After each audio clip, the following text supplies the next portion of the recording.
commencer la séance de notre conseil municipal de ce mardi 20 février. Déjà, je vous remercie de vous être déplacés. On peut constater donc qu'on a le quorum puisqu'il y a 14 présents. 7 conseillers ont donné leur pouvoir, je vais vous le dire par la suite. Et il y a 2 conseillers pour lesquels nous n'avons pas de réponse. Donc peut-être qu'au moins l'une d'entre elles arrivera en cours de séance, en fonction de ses activités professionnelles. Donc première chose, désignation d'un ou d'une secrétaire de séance. Quand on suit l'ordre alphabétique, Olympe le faire. Tu es d'accord? Écoute, nous t'en remercions. Donc les pouvoirs. Madame Gobier a donné pouvoir à Monsieur Lecomte. Madame Hartwig a donné pouvoir à Monsieur Tortet. Monsieur Gandon a donné pouvoir à Monsieur Théani. Madame Schelfout m'a donné pouvoir. Monsieur Sibous, malade de dernière heure, a donné pouvoir à Monsieur Camerini. Monsieur Fradenreich a donné pouvoir à Madame Pouillot. Et Monsieur Brem a donné pouvoir à Madame Verneau. Est-ce bien cela? C'est bon, pas d'erreur? Très bien. Donc je vous invite dans un premier temps à approuver le procès-verbal de la séance du 9 janvier dernier que vous avez reçu en temps et en heure. Y a-t-il des remarques? Le micro.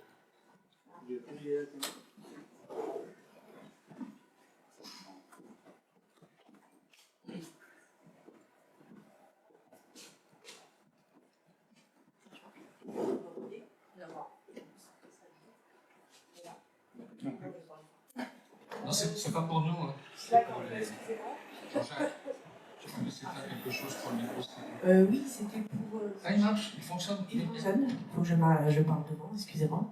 Donc, c'était par rapport à l'intervention de M. Sibous, à la réponse à la question de Mme Schelfout concernant la salle polyvalente. Donc, il y aura bien un chauffage à la salle polyvalente prévu dans les travaux, mais il ne marchera plus du tout au gaz. Le but, c'est de changer complètement le système de chauffage. Donc, il avait dit que c'était des panneaux rayonnants au gaz, pas du tout. Ce sera un système de pompe à chaleur qui, en fait, va réchauffer de l'eau qui va envoyer dans les panneaux rayonnants pour, en fait, chauffer à l'eau chaude. Voilà, c'est un double système avec la double flux en plus. Voilà. Correction faite. Donc, tu demandes la correction sur ce sujet dans le dernier compte-rendu. Je pense qu'il n'y a pas de problème, puisqu'en effet, c'est une remise dans l'ordre. Oui, parce qu'on avait indiqué que ce serait un chauffage à gaz, et on avait parlé éventuellement de l'énergie solaire aussi. Et donc là, on va bien repréciser. Très bien. Alors, en prenant en compte la remarque d'Olympe Lefebvre, je passe au vote. Donc, parmi les conseillers présents, qui est contre, qui s'abstient, parmi les conseillers qui ont un pouvoir, qui est contre, qui s'abstient, je vous remercie pour ce premier vote à l'unanimité. Quelques informations. Je dois vous annoncer, ça s'est fait hier soir, le report d'intervention du chef de projet, M. Vicente, de la société Aldi, à notre conseil municipal. Tout simplement parce qu'il attend les résultats complets de l'étude géotechnique qui a eu lieu, qui s'est terminée voici une semaine à peine,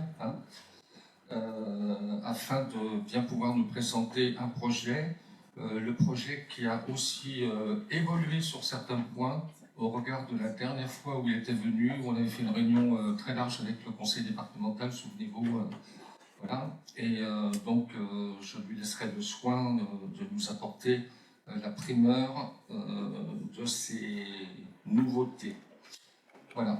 Ce qu'on peut dire, c'est que pour l'instant, le projet avance bien. Il peut nourrir quelques questionnements. Je ne dirais pas jusqu'aux inquiétudes, mais au moins quelques questionnements de la part de riverains, tout à fait légitimes d'ailleurs. Donc, Monsieur Vicente interviendra au prochain conseil municipal. C'est pour ça qu'on propose de l'avancer à 18h30 au lieu de 19h. Parce que derrière, on aura notamment le budget et tout. Mais bon, je pense qu'on a acquis quand même une certaine pratique sur le budget qui devrait nous amener à ce que ce ne soit pas obligatoirement long comme ce fut le cas par le passé. Donc voilà. Autre annonce,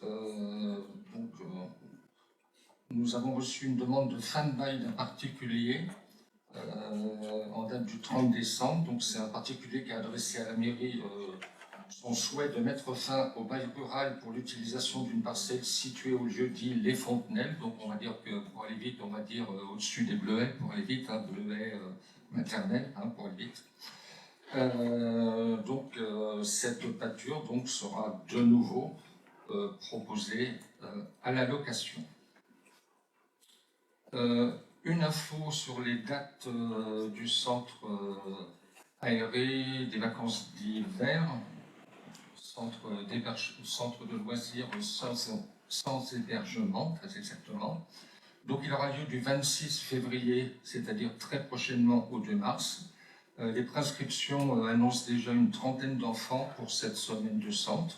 Je vous rappelle que depuis quelque temps, c'est la Comdaglo qui a la compétence sur les centres de loisirs et que de ce fait, tout public de la Comdaglo peut mettre son ou ses enfants, et ce au même tarif, contrairement au passé où chaque commune qui était détentrice de la mise en place d'un centre avait l'entier pouvoir dessus. C'est un centre qui fonctionne bien et qui va continuer à bien fonctionner, j'en suis très certain, avec une très bonne équipe. Distribution d'un nouveau calendrier de collecte des déchets. Alors là, j'espère que les habitants le prendront bien. Donc, suite au signalement d'une erreur dans les jours de ramassage du mois d'août sur la commune et pas que sur nous, un nouveau calendrier a été édité par la Comdaglo. La distribution sera faite en même temps que le prochain bulletin municipal. J'en profite pour dire que le bulletin municipal, on a terminé de le boucler ce matin. Demain, on envoie le devis. D'ici 2 jours, on aura le bon à tirer, le BAT, et on devrait l'avoir d'ici 8 à 10 jours maximum. Près des vitraux retraçant la vie de Saint-Augustin à la cité du vitrail de la ville de Troyes. Donc le 6 février dernier, Madame Lacheret, restauratrice, est venue emprunter les vitraux de Saint-Augustin que nous avons conservés en vue de les intégrer dans une exposition à la cité du vitrail de Troyes. Cette exposition débutera le 8 mars prochain. Le prêt est consenti jusqu'en avril 2026. Donc c'est vraiment une expo qui va durer dans un endroit d'ailleurs merveilleux pour ceux qui ont eu l'occasion d'y aller, avec beaucoup de qualité en principe dans ce qui est exposé. Donc nous avons pensé qu'il sera proposé au prochain conseil d'administration du CCS, peut-être l'éventualité d'une sortie pour visiter cette expo et passer un moment à Troyes.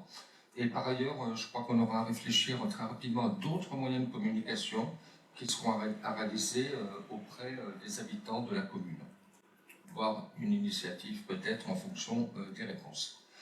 2 derniers points d'information. Donc l'accueil de Cédric Nanquin, le 29 mars, donc la municipalité mettra à l'honneur Monsieur Cédric Nanquin, que certains connaissent ou ont certainement vu dans la presse. Monsieur Nanquin est champion paralympique de rugby fauteuil et Castel.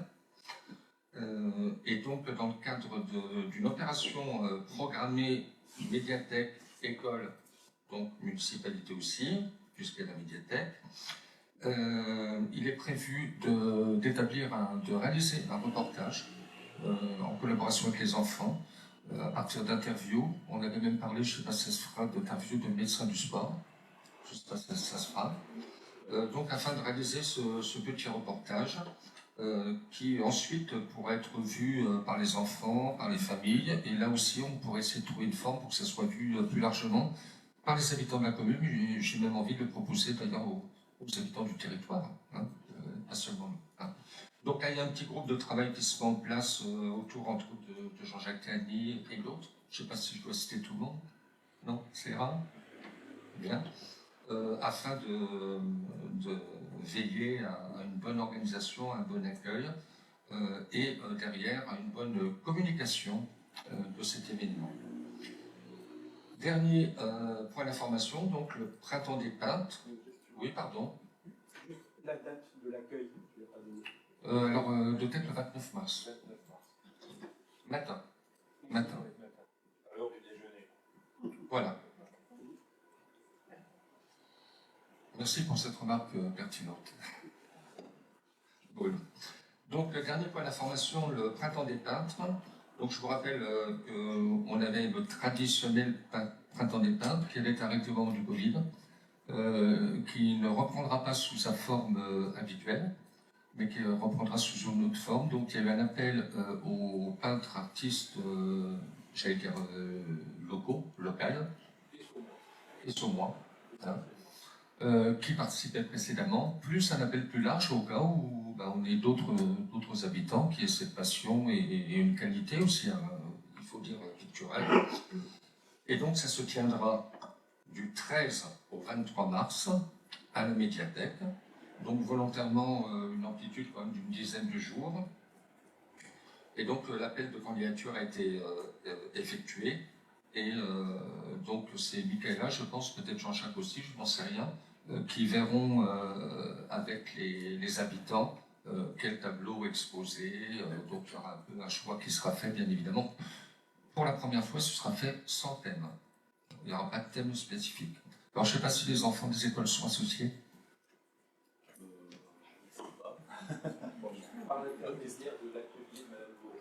Ah oui, il y a Madame Bourgeois, notre voisine d'à côté, là, qui fait un atelier dans l'école élémentaire, maternelle, je ne sais pas, je ne pense pas, mais bon, voilà. Donc voilà, ils seront associés. Mais bon, c'est un peu une nouvelle formule qui sera appelée d'ailleurs peut-être à être modifiée, à s'amplifier, on verra par la suite. Donc voilà pour les points d'information. Y a-t-il des questions sur ces points d'information? Non?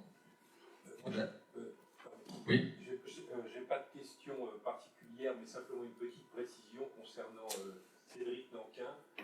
Il s'agit quand même d'un athlète exceptionnel, doublé d'un homme exceptionnel. Je ne vais pas donner de détails, mais son palmarès et son état physique parlent pour lui. Et je souhaiterais vraiment que l'essentiel du conseil municipal s'associe au moins à cet hommage. Même si ça pose quelques difficultés d'emploi du temps, franchement, il mérite vraiment qu'on se mobilise une demi-heure, trois quarts d'heure autour de lui. Parce que d'abord, il a accepté très gentiment de se prêter à ce qu'on lui a demandé, c'est-à-dire la réalisation de ce court-métrage, de voir les enfants, d'accepter l'interview, etc., alors qu'il était en pleine préparation. Donc je pense qu'on se doit vraiment de se mobiliser autour de lui. Voilà, c'est tout ce que je voulais ajouter. Tout à fait. Je n'en avais pas parlé parce que j'attendais que le petit groupe de travail se réunisse. Ça, il pourrait y avoir d'autres appels peut-être à des représentants d'associations, je ne sais pas. C'est vous qui gérez ça. Je vais céder la parole donc à Xavier, qui va attaquer la délib 11, donc qui porte sur l'autorisation d'engager, de liquider et de mandater les dépenses d'investissement avant le vote du budget politique 2024. Xavier, c'est à toi.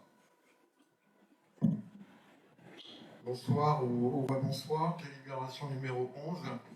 Engagement de liquider et de mandater les dépenses d'investissement avant le vote du budget primitif. Donc, comme vous le savez, le 12 décembre dernier, nous avons approuvé une délibération permettant d'engager des dépenses d'investissement avant le vote du budget 2024 pour couvrir des dépenses potentielles en début d'année jusqu'à le vote de ce budget. Donc, ce que nous avons voté, c'est une enveloppe globale d'un montant de 109 000 euros. Nous n'avions pas atteint l'enveloppe maximale qui, selon nos comptes, arrivait à 235 044,17 €. Et pour cette raison, et parce qu'il y a un besoin, nous proposons d'augmenter la somme que nous avions délibérée à l'époque. Il s'agit de pouvoir permettre la réalisation de travaux d'habillage des poteaux du clocheton en zinc et de la réfection de l'enduit derrière une jouée de l'horloge. Donc là, on est sous les combles de la mairie pour un montant de 6 923,44 € TTC. Donc, il s'agit d'une dépense d'investissement qui concerne l'opération d'aménagement et d'isolation des combles de la mairie, opération numéro 685 dont on a déjà parlé. Vous êtes donc invité à vous prononcer en faveur de ce projet. Avez-vous des interventions? Oui, Madame Verdon. Oui, bonsoir. Je voudrais savoir si ces travaux seront payés sur facture. La première question. La deuxième, y a-t-il eu des subventions pour cette dépense et quelle est la recette aujourd'hui pour payer cette dépense? Je fais les 2 tiers de la réponse et je fais le 3e tiers. Qu'est-ce que vous entendez par payer sur facture, Madame Verdon? Il y a un marché, c'était pas compris dans le marché. C'était pas du tout compris dans le Voilà, marché. c'est ça. Donc alors ça va être payé sur facture. Ça va être payé sur facture. D'accord, Voilà. d'accord. Alors, je pensais que vous entendiez peut-être autre chose, Non, donc non, je préférais... Donc, ce qui s'est passé, on l'avait un peu évoqué, mais je ne sais pas si c'est en conseil municipal, Michel, je parle sous ton couvert, on l'avait évoqué. Hein. Au moment de quasiment la fin des travaux, à la réception des travaux, on nous avait signalé qu'au niveau du clocheton, donc, qui est en bois, qui est hexagonal, si je ne me trompe, donc c'est du bois et il y a une hauteur de zinc d'environ 10 à 15 cm qui couvre. Mais le bois, au fil du temps ayant joué, l'eau vient s'infiltrer entre le bois et le zinc, ce qui a amené du ruissellement. Et une fois ou deux, on a eu un peu d'eau là-haut et tout, donc on était obligé. Donc dans un premier temps, on pensait qu'on pourrait le faire après le budget 2024, mais là on a eu 2-3 fois un peu d'eau et on trouve que ce serait un peu dommage quand même de risquer d'abîmer les travaux qui sont terminés. Donc on a proposé de manière un peu en urgence, j'ai envie de dire, hein, de faire réaliser les travaux. Voilà. Dans un premier temps, on avait une estimation à Palalouche qui tournait aux alentours des 10 000 €, ça s'est terminé à 6 900. Voilà. Donc ça sera payé sur facture, étant donné, et non subventionné. Non subventionné, effectivement, ça dit. Voilà. Autre choix? Non, on peut passer au vote. Donc par rapport à cette délibération numéro 11, qui est contre, qui s'abstient, une. Parmi les gens qui ont des pouvoirs, qui est contre, qui s'abstient, une. Donc 2 abstentions. Alors si je ne me trompe pas, on est sur 21, ça doit faire 19 pour et 2 abstentions. Écoutez Xavier, délibération numéro 12. L'on poursuit avec la rénovation énergétique de la salle polyvalente, donc sujet qui a déjà un petit peu été évoqué tout à l'heure par Olympe. Alors c'est une nouveauté pour notre commune, il s'agit de délibérer sur une autorisation de programme et de crédit de paiement pour permettre la réalisation de cette opération sur plusieurs années. Donc je pense que vous vous en souvenez, lorsqu'on a délibéré sur l'adoption de notre règlement budgétaire et financier, dans ce règlement budgétaire et financier, on avait inclus la possibilité de mener des opérations pluriannuelles, et ça s'appelle des autorisations de programme et de crédit de paiement. Donc on a pris contact avec notre référent conseiller aux décideurs locaux pour savoir comment mettre en œuvre cette situation-là. Il nous a indiqué qu'il convenait de délibérer pour la mise en place de l'autorisation de programme et des crédits de paiement. Donc les autorisations de programme, c'est quoi? C'est la limite supérieure des dépenses qui peuvent être engagées pour le financement des investissements. Elles demeurent valables sans limitation de durée jusqu'à ce qu'il soit procédé à leur annulation et elles peuvent être révisées. Les crédits de paiement, c'est quoi? C'est la limite supérieure des dépenses qui peuvent être mandatées pendant l'année pour la couverture des engagements contractés dans le cadre des autorisations de programme correspondantes. On vous indique dans la note que vous avez sous les yeux pour l'essentiel d'entre vous, ce qu'il est prévu au cas particulier de cette autorisation concernant la salle polyvalente, à savoir une opération globale d'un montant de 648 828 € qui se déclinerait sur plusieurs années entre 2024 et 2027 avec en 2024 une dépense de 212 142 €, en 2025 145 562, en 2026 145 562 et la même somme en 2027. Donc en fait ça correspond ni plus ni moins au phasage du projet tel qu'on l'a envisagé parce qu'on ne peut pas assumer la dépense sur une année seule. Donc voilà, s'agissant d'une première, j'imagine que vous avez des interrogations par rapport à ce mécanisme. Madame Bernot. Le mécanisme, je le connais, il n'y a pas de souci, mais mon inquiétude, c'est que j'ai regardé la délibération pour la demande de subvention au conseil précédent. Donc on a voté des subventions sur un montant total de travaux de 648 000, et je n'ai pas vu de maîtrise d'œuvre. Alors qu'il y a un cabinet Odéonis à Reims qui a fait l'étude. Donc où est la maîtrise d'œuvre dans ce dossier? C'est quoi vous appelez exactement la maîtrise d'œuvre? C'est le détail de ce qu'ils veulent dire. Pas du micro parce que sinon, Personne, nous on s'entend bien, mais les gens qui la écoutent personne qui a n'entendent fait rien. le projet, qui a estimé les 648 000 €. Donc pour l'instant, en fait, c'est juste une étude, on appelle ça une étude de faisabilité, mais je ne sais pas si c'est le bon terme, pour que nous, on ait une estimation du montant, savoir où on va et pouvoir justement voilà, déterminer quel montant on aura chaque année. Donc pour l'instant, il n'y a rien de signé, il n'y a rien de fait, il n'y a pas de... Comment dire on a choisi personne. C'est vraiment, on veut avoir une idée de ce qui va être mis en place par rapport à nos attentes et par rapport à ce qui est faisable avec le budget avant de faire la fameuse maîtrise d'œuvre. Alors ce monsieur-là, il a travaillé gratuitement alors. Pour l'instant, oui.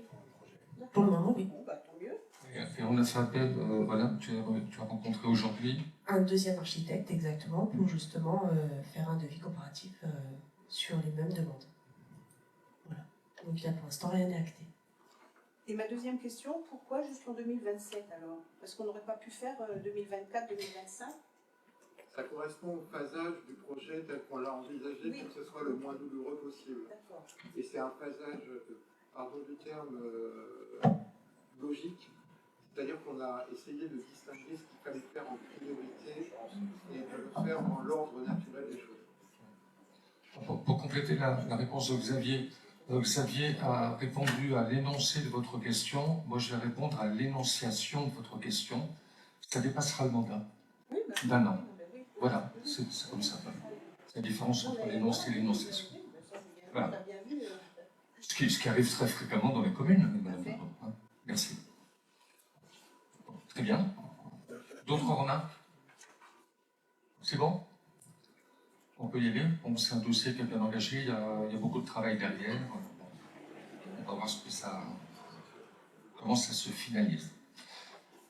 Par contre, tu as raison de rappeler qu'en effet, maintenant, on a la possibilité de phaser sur 2 à 3 ans et qu'on est en contact avec M. Bonin et on est vraiment bien informé et bien dans les clous sur la procédure à suivre, ce qui est très important.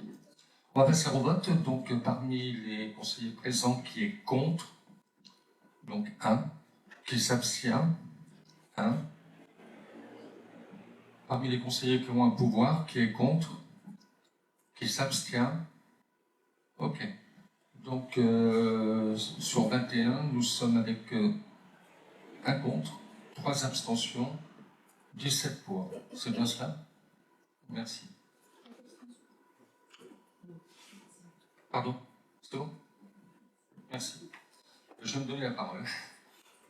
Donc pour la délibération numéro 13 qui porte sur la prime de pouvoir d'achat exceptionnelle, donc pour attribution à approbation.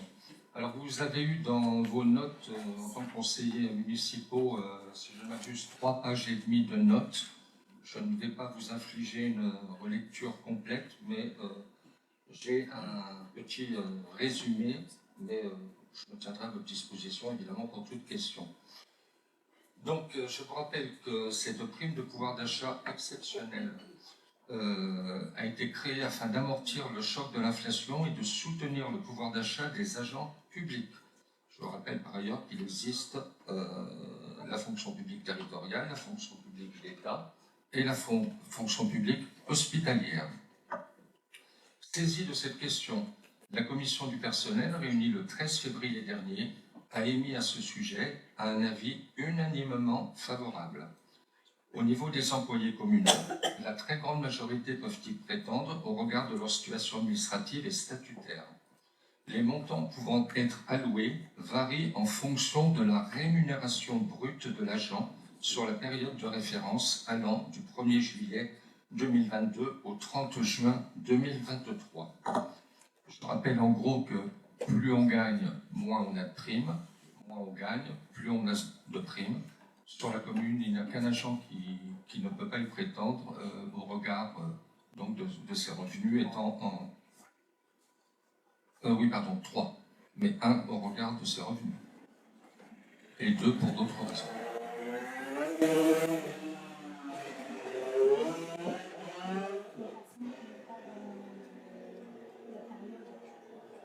Oui, donc je vais venir après. Hein. Mais au regard j'ai envie de dire, de son indice, il n'y a qu'un agent. Hein. Okay.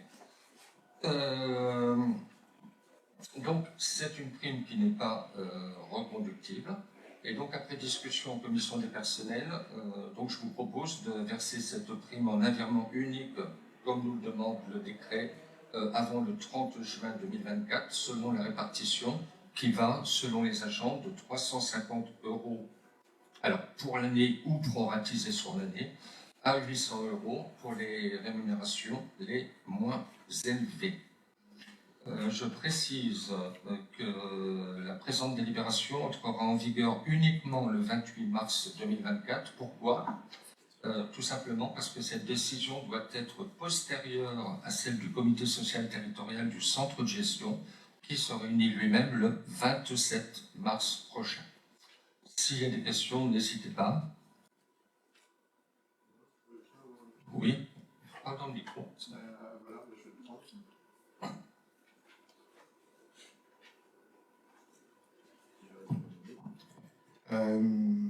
C'est une prime, alors sous réserve des agents qui ne remplissent pas les critères, c'est une prime qui bénéficie à l'intégralité des agents communaux, qu'ils soient effectivement en activité ou non.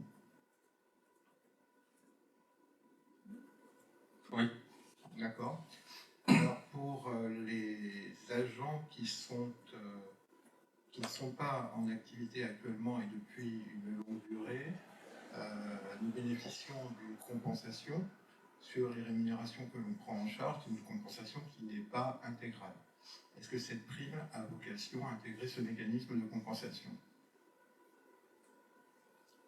Si tu as une autre question, tu peux enchaîner, comme ça je répondrai. Et troisième, on est sur un dispositif de décret qui a un caractère facultatif. Est-ce qu'on a envisagé d'autres solutions?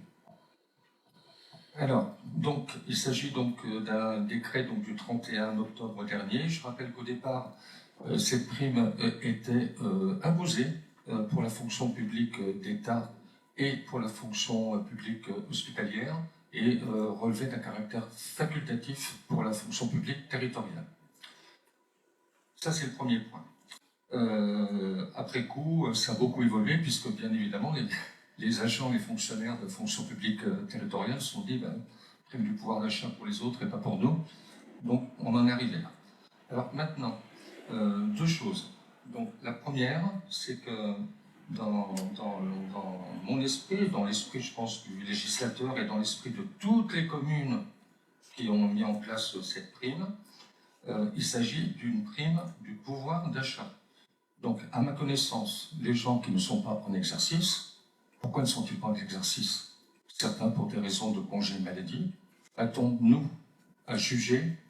Est-on en capacité? Est-on médecin? Est-on ceci? Est-on cela? Pour juger ou non du sérieux et du fait que nos personnels concernés ne travaillent pas. Deuxièmement, je pense qu'ils ont autant besoin, même s'ils ne travaillent pas, de cette prime. Troisièmement, il ne faut pas confondre une prime du pouvoir d'achat avec une prime au mérite. Et ça, j'y tiens énormément. La prime au mérite, entre guillemets, existe par le biais de ce que nous on appelle l'IFSE. Donc c'est un peu compliqué avec le RIF7 et la partie donc variable qui est de 15% en fin d'année. Là, c'est une prime au mérite. Moi, je pense que qu'on soit présent, qu'on ne soit pas présent, essentiellement pour des raisons de maladie. Encore une fois, on n'a pas ce substitut au médecin, on n'est pas le comité médical, on n'a pas à juger.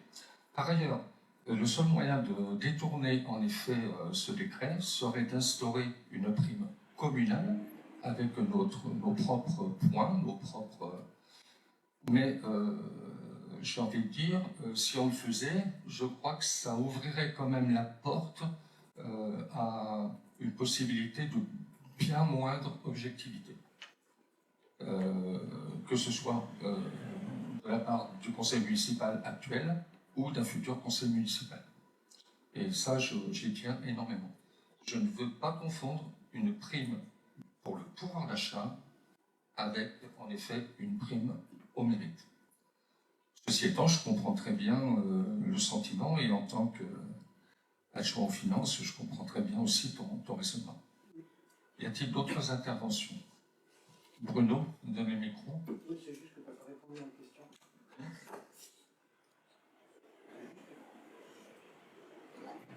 C'est juste que tu n'as pas répondu à la question, c'est savoir s'il y avait une reprise de cette prime dans une histoire de participation. La réponse est non.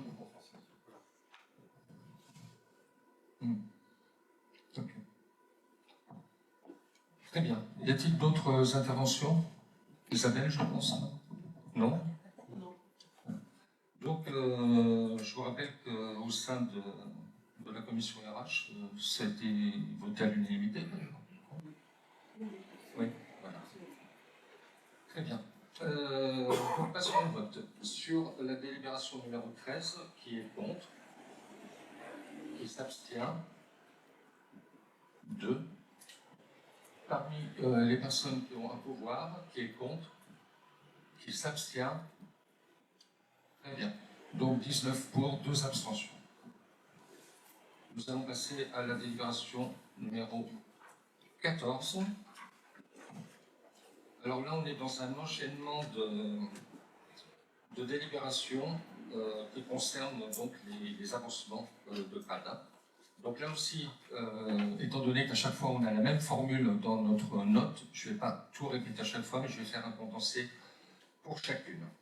Donc le premier avancement de grade proposé concerne un agent de service d'animation. Donc il s'agit de la responsable du service d'animation qui remplit en effet les conditions nécessaires d'ancienneté et de entière satisfaction.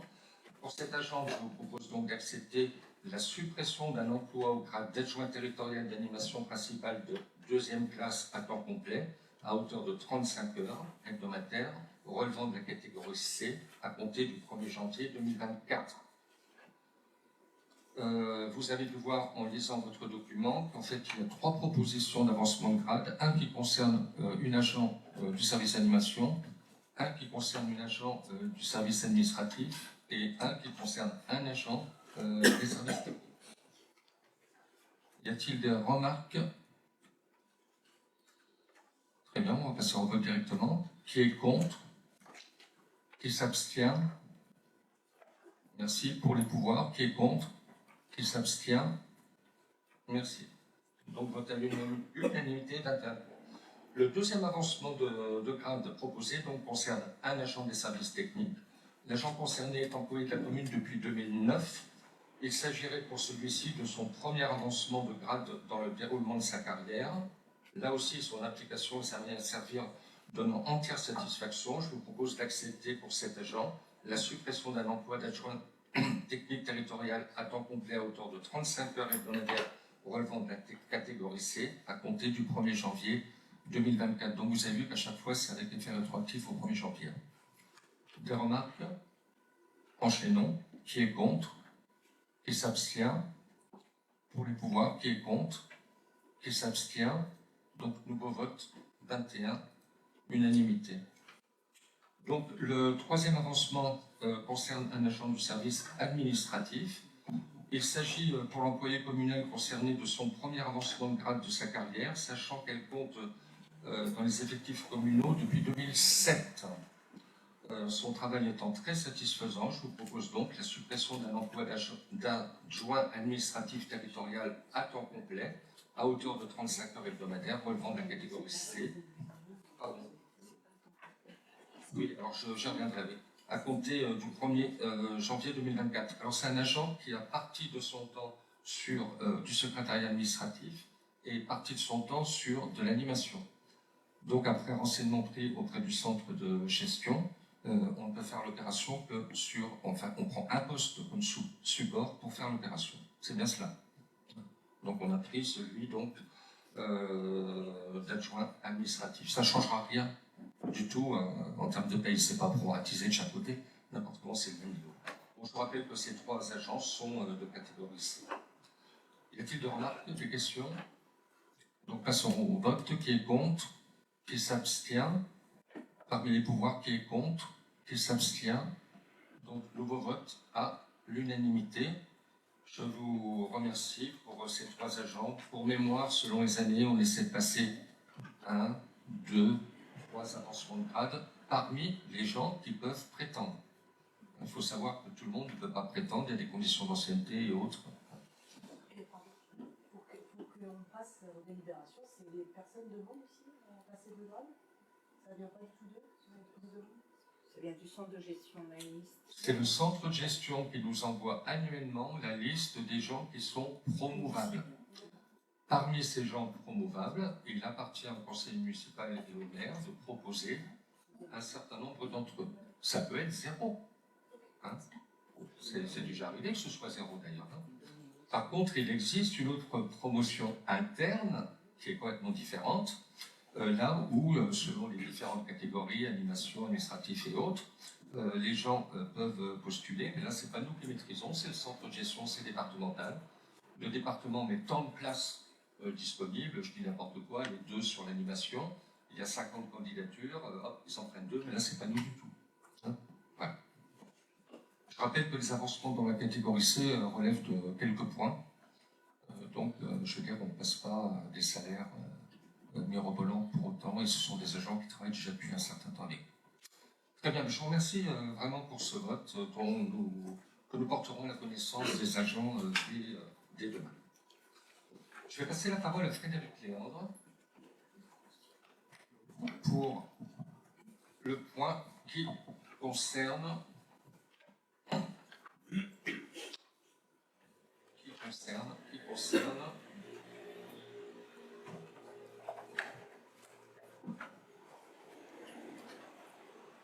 le régime indemnitaire, donc le fameux RIF 7, dont elle va vous expliquer avec les qualités qu'elle a, notamment de pédagogie.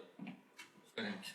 Alors, donc, je vous rappelle que le RIF 7, c'est-à-dire le régime indemnitaire tenant compte des fonctions, des suggestions, de l'expertise et de l'engagement professionnel,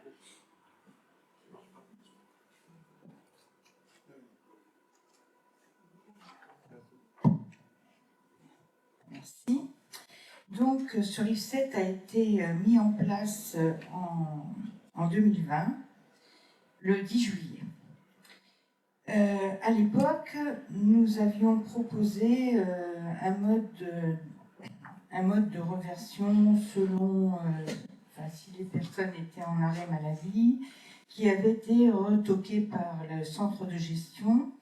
Et de nos jours, il est possible de nouveau de voter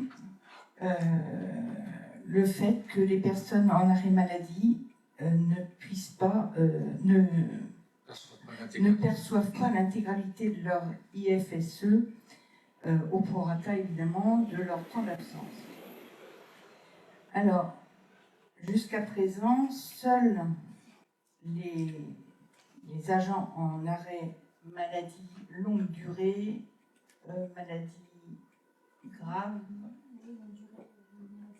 voilà, ne percevaient pas leur RIF 7 dans l'intégralité. D'ailleurs, pendant les 3 premiers mois, c'était 50... Non, un versement intégral pendant les 3 premiers mois et 50% pendant les 9 mois suivants. Alors, maintenant, nous vous proposons de faire un avenant à la délibération originelle et de supprimer le versement du RIF7 dans son intégralité, quel que soit l'arrêt maladie, donc l'étendre à la maladie ordinaire, évidemment au prorata de l'absence. Alors ça, c'est pour la part fixe de l'IFSE qui est versée tous les mois, par 12e évidemment, et le CIA qui sera également proratisé selon la durée de l'arrêt. Le CIA, c'est les 15% qui sont versés au mois de novembre. Vous avez des questions? J'ai une question de Madame Gobier. Par procuration. Vas-y. Alors, question de Madame Gobier, des Saumes, pour paraphraser d'autres personnes. Elle aimerait savoir à partir de combien de jours d'arrêt maladie l'agent va perdre l'intégralité de ses primes. Alors, il s'agit dès le premier jour pour la prime. Enfin, la prime, c'est pas non plus mirobolant. Alors, toujours de la même collègue, est-il possible, alors attendez que je comprenne bien la question, avoir un complément d'information du style, si c'est possible, comme un tableau permettant de savoir de combien sera la perte financière pour les agents en cas d'un arrêt d'une semaine, deux ou... Alors actuellement, nous sommes en train également d'envisager la révision de la cotation de RIF7, c'est-à-dire des points qui sont attribués à chaque agent par rapport à ses fonctions, ses suggestions, etc. Donc, à l'heure qu'il est, je ne suis pas en capacité de donner une réponse, puisque nous sommes en cours de réévaluation du RIF7 de chacun. Enfin, ce n'est pas non plus une révolution, ça concerne 7 agents, dont certains agents qui ont carrément changé de fonction. Vous avez un agent qui était au service entretien qui est maintenant auprès des personnes isolées, donc c'est pas du tout la même grille. Pour les conseillers municipaux qui ne font pas partie de la commission RH, on pourra leur montrer le document qui avait été élaboré dans le mandat précédent, entre autres il y avait Mme Verneau qui était là. Non, Mme Verneau était déjà plus là. Non, mais il y avait M. Fradenerache, M. Brem, moi, Jean-Yves Boucher, Isabelle Huot et Frédéric Léandre.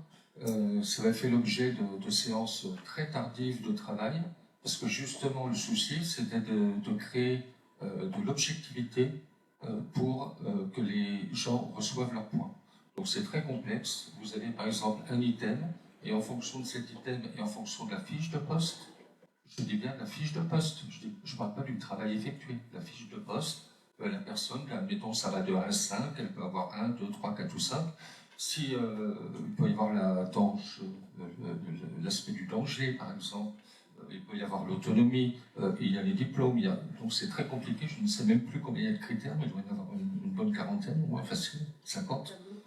Voilà. Et je signale qu'avant, c'était donc le conseil municipal et bien souvent le maire ou l'adjoint en charge du dossier qui mettait lui-même des pourcentages. Donc voilà. Je précise aussi que là, il ne s'agit pas, là, il s'agit vraiment d'une indemnité, cette fois-ci, donc liée à l'exercice. Et le fait, en effet, je insiste là-dessus, nos agents, c'est pas parce qu'en 2020 ils font quelque chose qu'en 2026 leur poste n'aura pas évolué. D'où l'intérêt, en effet, et de revoir la situation de certains, ce qui a été fait la dernière fois, en accord complet de la commission d'ailleurs, et ou aussi de peut-être affiner encore cette grille d'évaluation. Donc voilà, on avait raison trop tôt en fait, puisqu'on a fait une délibération qui permettait de faire ça, on nous a dit non, vous êtes hors la loi, et maintenant on nous dit vous pouvez le faire, donc on va le faire. On peut passer au vote? Oui? Très bien. Donc sur la délibération, donc le numéro 20, qui est contre, qui s'abstient, parmi les conseillers qui ont un pouvoir, qui est contre, qui s'abstient, donc une abstention, donc adopté par 20 pour et une abstention. Y a-t-il quelques questions diverses? Et sinon, on fait un point agenda et on en arrêtera là. Non? Très bien. Donc, vous devez avoir, je pense que Kevin est en train de nous le mettre là, non? Le calendrier des réunions de préparation du budget primitif, enfin, j'ai envie de dire la suite, puisque ça a commencé depuis bien longtemps, hein, depuis décembre avec le débat d'orientation budgétaire. Donc, commission finances le mercredi 13 mars, ça c'était prévu à 18h, et le 21 mars, ça s'était décalé parce que nous avons, il y a une réunion qui a été mise au niveau de la Com d'Aglo, si je ne m'abuse, ou je ne sais plus, on a été obligé de déplacer. Conseil d'administration du CAS, qui sera impératif avant le vote du budget, le mardi 19 mars. Le prochain conseil, donc je l'ai dit, le mardi 26 mars, avancé à 18h30. Vous serez bienvenus, d'autres invités aussi. Ce que je vous ai dit, pas 150, on n'aura pas la place. Hein. Et si certains veulent venir, il n'y a pas de souci. Commission communale des impôts directs, le jeudi 28 mars. Et donc l'accueil de M. Cédric Nankin, le 29 mars. Je ne reviens pas sur les éléments de la médiathèque que vous avez. Je profite pour dire que dans le prochain bulletin, magazine, les habitants auront plusieurs QR codes sur lesquels ils pourront flasher. Et entre autres, par exemple, il y aura tout le détail du petit fascicule que quelqu'un a pris là, des activités annuelles de la médiathèque. Il y aura l'imagier qui avait été fait au moment des peintres des Saumes. Il y aura les balades de rando que Jean-Brice a mis en place avec le QR code, et il y en aura encore quelques-uns. Donc peut-être certains seront un peu surpris, mais bon, ça c'est pas grave. Petit à petit, ça rentrera. Voilà, ben, s'il n'y a rien d'autre, je vous remercie pour votre présence. Vous ne tenez pas à intervenir? Non? Très bien. Et je vous souhaite une bonne soirée. Je vous remercie encore de vous être déplacés. Les conditions météo sont meilleures que la dernière fois pour rentrer.